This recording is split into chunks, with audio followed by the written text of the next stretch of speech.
Good morning, John. President Trump suggested a budget to the American people yesterday. Let's try and understand that budget quickly and simply. First, there are a bunch of programs like Medicare, Medicaid, unemployment, and Social Security that would require much more work to change, and those are left untouched. Those things and some other stuff called mandatory spending takes up 73% of the U.S. budget. These blocks here represent the $1,064 billion that is discretionary spending in the U.S. Every block is $1 billion, so there's 1,064 blocks on this page. Let's look at how things stand today, keeping in mind that this is just the 27% of the budget that is discretionary. About 590 blocks are the military, more than half the total. Health and Human Services is 84 blocks, Veterans Affairs is another 75, Education 68 blocks, Housing and Urban Development 47, Homeland Security 41, State Department and International Aid 38, Energy 30, Agriculture 23 blocks, NASA 20, Transportation 18, Labor 12, Treasury, which is like the IRS and some other stuff, 12 blocks, Commerce 9 blocks, the EPA is 8 blocks, the Corporation for Public Broadcasting half a block, and a bunch of other tiny stuff that adds up a little bit.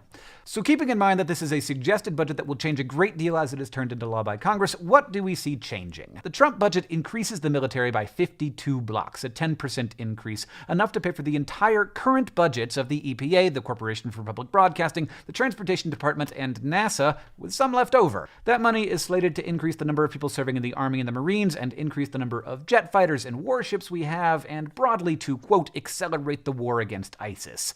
4.5 blocks go to Veterans Affairs, earmarked for healthcare programs. Also increasing by about 3 blocks is Homeland Security, which will be dedicated largely to border control. A full block and a half going to detention and removal of undocumented immigrants. 2.5 blocks going to the down payment to build a big, beautiful wall. You might have noticed that added up to more than 3 blocks. There are also some cuts within Homeland Security, mostly counterterrorism stuff. And that's it for the increases. Now let's go through how those things are paid for without dramatically increasing the budget. 13 blocks are going to come out of Health and Human Services, including the Low-Income Home Energy Assistance Program, which basically helps poor people stay warm in the winter, but it also includes cutting 6 blocks out of the National Institutes of Health for Biomedical Research, one of the largest sources of research funding in the world.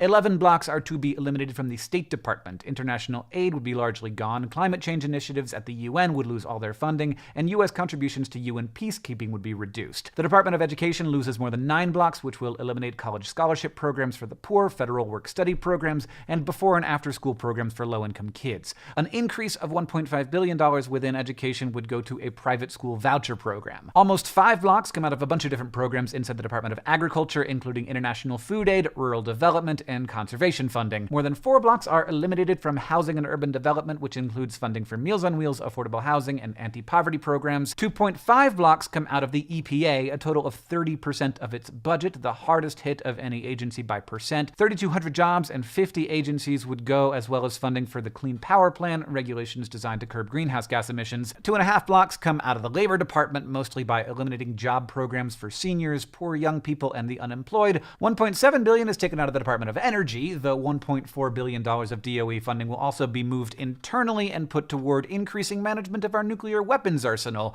Decreases come out of programs supporting development of advanced and future clean energy technology. The Department of the Interior loses a block and a half, funding that supports wildlife refuges and national heritage areas and the acquisition of new federally protected land. 1 block comes out of the Department of Justice, mostly because of decreasing prison populations, which is actually good news all around, and NASA gets a small cut, which comes almost entirely out of the parts that study the Earth's climate.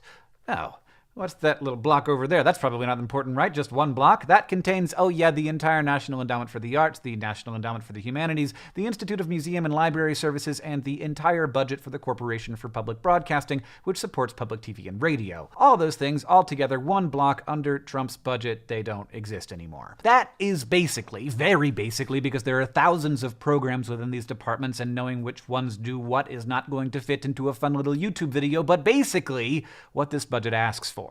And now it goes off to the House and Senate to get argued about tirelessly. There is a lot in here that many or even most think is worth fighting for. An enormous amount of lost funding for scientific research, both in clean energy and medicine, a lot of lost funding for resources for the elderly and disadvantaged populations, an almost wholesale elimination of international aid, and pretty much anything to do with climate science is just gone. In reality, Congress is going to have huge problems with this budget, and if Trump's tax cuts are taken seriously, even with these budget cuts, it will be an extremely unbalanced budget. That's all I got. I counted to 1,000 a lot today. John, I'll see you on Tuesday.